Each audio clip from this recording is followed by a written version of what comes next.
Hello दोस्तों, कल मैंने पाकिस्तान की जो बांग्लादेश वॉर थी उसके हवाले से पहला मैसेज दिया था और वो ये था कि पाकिस्तानी फ़ौज नाकाबिल तस्खीर, नाकाबिल शिकस्त नहीं है। ये पहला मैसेज था। ये मैसेजेस 16 दिसंबर तक चलेंगे, जबकि बांग्लादेश की आज़ादी का जो दिन है 16 दिसंबर तक। ये मैसेजेस का मकसद ये है कि हम ये खोज लगाएं कि बांग्लादेश बनने का सबक क्या है, पाकिस्तान से ईस्ट पाकिस्तान का अलहदा होने का जो वाक़या है, इसके असबाब क्या हैं, हम इससे क्या सीखते हैं और ये हमें क्या सिखाता है। तो आज मैं बात करना चाहता हूँ कौमी सवाल के मसले पे। आम तौर पर हमारा जो पाकिस्तान का या पीओजेके का या पीओजीपी का जो बायां बाजू है, चाहे वो स्टालिनिस्ट बायां बाजू है, चाहे वो ट्रॉट्स्कीइट बायां बाजू है, चाहे माओइस्ट बायां बाजू है, वो सब ये कहते हैं कि तबकाती जद्दोजहद जो है वो उनकी सियासत का महवर है। यानी उनकी पॉलिटिक्स की बुनियाद समाज से तबकात के खात्मे और सरमायादारी निज़ाम के खात्मे से जुड़ी हुई है। यानी वो उसको ख़त्म करके एक ऐसा निज़ाम लाना चाहते हैं जो निज़ाम बुनियादी तौर पर गैर तबकाती निज़ाम। अगर आप गौर करें तो जितने भी मज़ाहिब आज तक आए हैं वो सब समाज की इस्लाह के हवाले से ही उन्होंने अपना पैगाम दिया है। जैसे कि हज़रत मूसा अलैहिस्सलाम का जो पैगाम था वो भी यही था कि इंसान जो है उसको ज़ख़ीरा अंदोज़ी नहीं करनी चाहिए और उसको अपने हमसाये का ख्याल रखना चाहिए और उसको कत्ल नहीं करना चाहिए और उसको दूसरी जो औरतें हैं उनके साथ गैर जो है वो मूसवी शरीयत के मुताबिक ताल्लुकात जो है वो नहीं बनाने चाहिए। यानी अपनी बेगम के अलावा दूसरी औरतों के साथ ताल्लुकात नहीं बनाने चाहिए वगैरह वगैरह। लेकिन उसका जो जनरल कॉन्सेप्ट था वो यही था कि समाज के अंदर मसावात कायम की जाए और वहीं से ये इस्तिलाह पैदा हुई मसावात मूसवी। उसके बाद हम देखते हैं कि हज़रत ईसा यानी यसु मसीह का दौर आता है और यसु मसीह की तालीमात भी जो है वो एक जो उस वक्त के रोमन एम्पायर थी उसके जुल्म और उसके जो तबकाती निज़ाम था उसके ख़िलाफ़ थी और वो भी एक ऐसी दुनिया का नक्शा लोगों के सामने उन्होंने खींचा जो गैर तबकाती और गैर इस्तिसाली माशरा हो। और लेकिन उसके लिए उन्होंने अपने असूल नाफिज किए। वो असूल भी मूसवी शरीयत के असूलों पर ही उनकी बुनियाद थी। इसी तरह फिर हम आते हैं हज़रत मोहम्मद सल्लल्लाहु अलैहि वसल्लम पर, तो उन्होंने भी जो माशरा कायम करने की बात की वो माशरा भी बुनियादी तौर पर गैर तबकाती माशरा ही था और उन्होंने गैर तबकाती माशरे के क़याम के लिए जो कोशिश की वो उसमें ज़कात का सिस्टम उन्होंने नाफिज किया कि ज़कात अगर होगी तो समाज में कोई गरीब नहीं रहेगा। अपने अपने दौर के हिसाब से इकोनॉमिक पॉइंट ऑफ व्यू से या माशी पॉइंट ऑफ व्यू से जितने भी मज़ाहिब आए उन्होंने कोई ना कोई तरीका अपनाया ऐसा कि जिससे माशरे में गुर्बत ख़त्म की जा सके और अमीर और गरीब के दरमियान जो फ़र्क है उसको मिटाया ना जा सके तो कम से कम ज़रूर किया जा सके।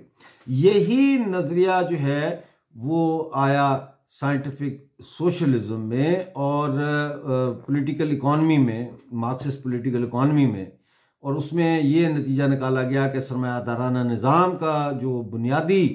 नुक्ता है वो मुनाफा कमाना है। उसमें पीपल बिफोर प्रॉफिट नहीं बल्कि प्रॉफिट बिफोर पीपल, यानी मुनाफे को अवलियत हासिल है और अवामी फलाह को दोयमियत हासिल है। यानी अवामी फलाह जो है वो सरमायादारी निज़ाम में मेन कंपोनेंट नहीं है उसकी आइडियोलॉजी का। इसके ख़िलाफ़ जो फिर नज़रियात पैदा हुए और जो सियासत पैदा हुई उसने फिर आगे जाके सोवियत यूनियन की शक्ल में एक सोशलिस्ट कम्युनिस्ट रियासत कायम की, मौज़तों की शक्ल में चाइना कायम हुआ, क्यूबा कायम हुआ और वगैरह वगैरह। लेकिन ये सब मसनूई और जाली मैं कहूँगा कि नज़रियात थे, और या उनके इतलाक़ का तरीक़ाकार बिल्कुल मसनूई और जाली था। और वो साबित किया तारीख़ ने कि मुख्तलिफ़ कौमों को किसी एक नज़रिए की बुनियाद पे इकट्ठा नहीं किया जा सकता। मैं आपको इसकी मिसाल, वैसे तो हम मूसी शरीयत के ज़माने से दे सकते हैं, लेकिन प्रोग्राम लंबा हो जाएगा, मैं हज़रत मोहम्मद सल्लल्लाहु अलैहि वसल्लम के ज़माने से दे देता हूँ कि अक्सर ये कहा जाता है और रोना पिटना डाला जाता है इसके ऊपर कि जी इस्लाम की निशात सानिया थी, इस्लाम पता नहीं मक्का मदीना से लेकर स्पेन तक फैल गया था। अब वो एक अलग बहस है कि वो क्यों फैला, वो कैसे फैला, लेकिन आज सऊदी अरब, जहां पे मक्का भी है मदीना भी है, जहां से इस्लाम की शुरुआत होती है, सऊदी अरब बजाते खुद भी एक जाली रियासत है जिसको अंग्रेज़ों और अमरीकनों ने मिल के बनाया, लेकिन वो फिर एक अलग मौजू है। लेकिन सऊदी अरब के साथ कौन सा मुल्क है जिसकी कन्फेडरेशन है इस बुनियाद पे कि सऊदी अरब मुसलमान है? इराक, मिस्र, शाम, Iran, Kuwait, Bahrain, Abu Dhabi, गर्ज है कि कोई भी मुसलमान अरब मुल्क, अरब होने के बावजूद और मुसलमान होने के बावजूद भी एक मुल्क नहीं बल्कि कई मुल्कों में तकसीम है। और वो अपनी कौमी शनाख्त को, कतरीपन को, बहरीन अपने बहरीनी होने को, मिस्र अपने मिस्री होने को, ईरानी अपने ईरानी होने को, ये जो उनकी कौमी शनाख्त है इसको इस्लाम के नाम पर कुर्बान करके सऊदी अरेबियन नहीं बनना चाहता, ना बनने पर राजी है। इसका क्या मतलब है? इसके मतलब यह है कि मजहब के नाम पर कौमी शनाख्त को खत्म नहीं किया जा सकता। इसका मतलब यह भी है कि कौमी शनाख्त जो है, नेशनल आइडेंटिटी, एथनिक आइडेंटिटी, वो मजहबी शनाख्त से ज्यादा पावरफुल है, वो मजहबी शनाख्त से ज्यादा लोगों के दिल के नजदीक है। जदीद दौर में सोवियत यूनियन में तो मजहब की बुनियाद पे सोवियत यूनियन नहीं बना था, वो तो एक नजरिए की बुनियाद पे बना था जिसको नजरिया सोशलिज्म कहते हैं या मार्क्सिज्म कहते हैं या कम्युनिज्म कहते हैं,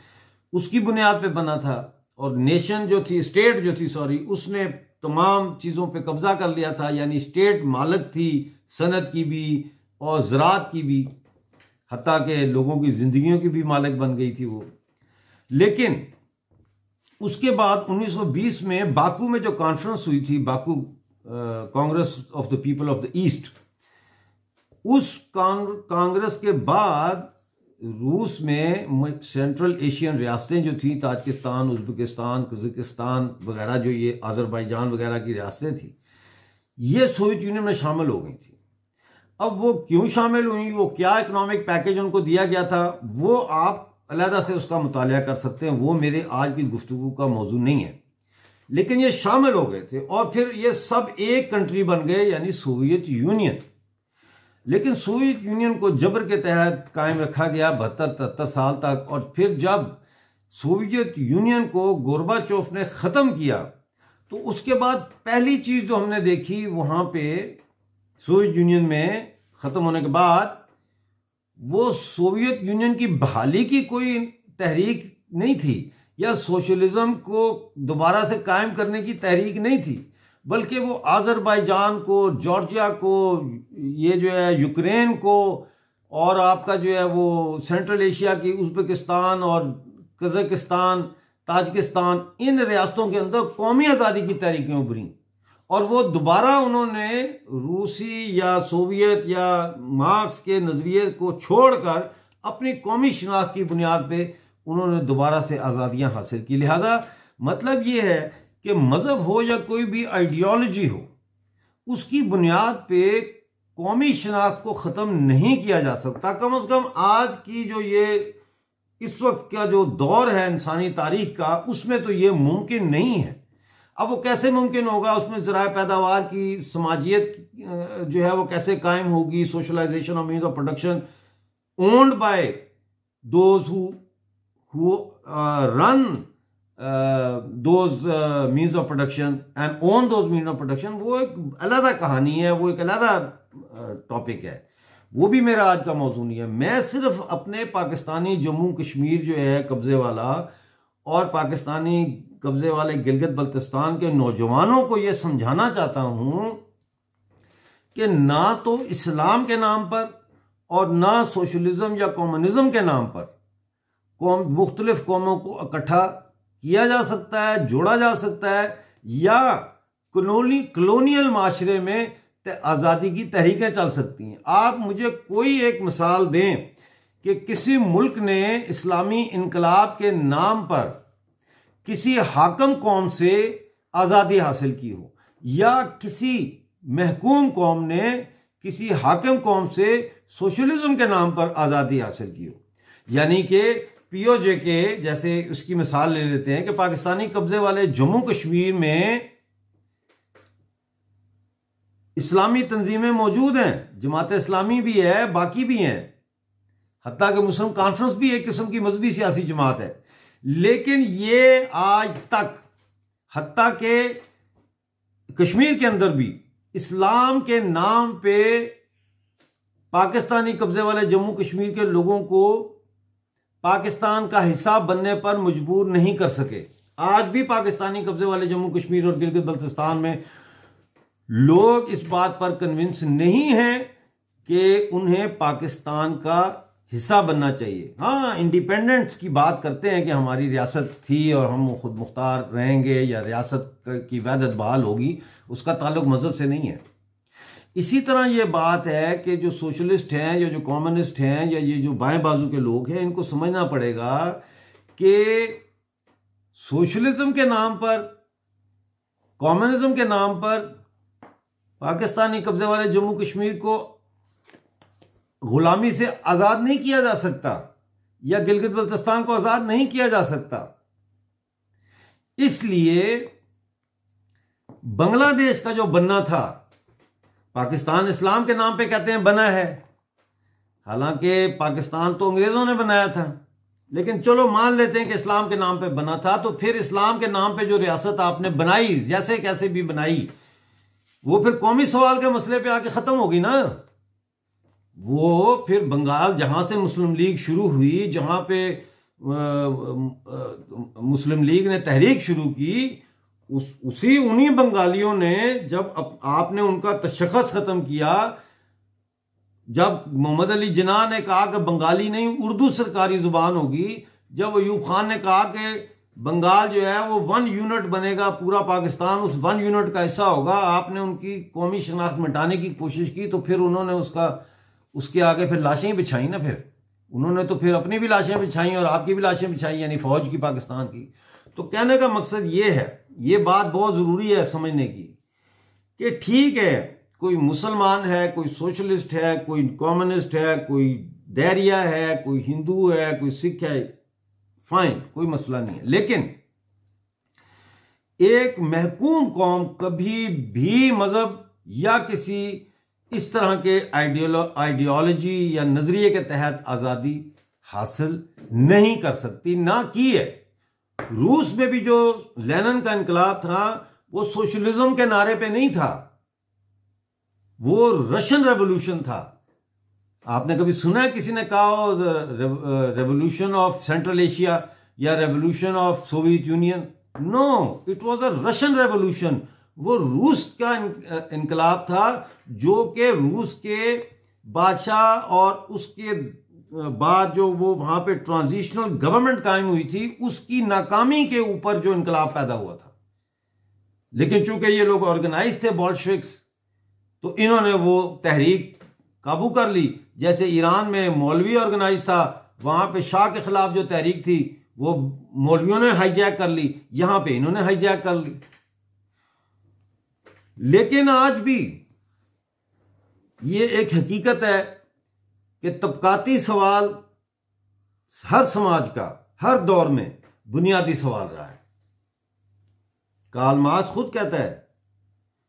कि the history of hitherto humankind is a history of class struggle,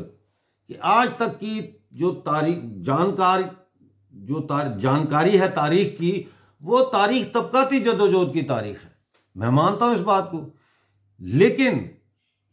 मैं ये भी मानता हूं कि तबकाती जदोजहद या तबकाती तफरीक जो है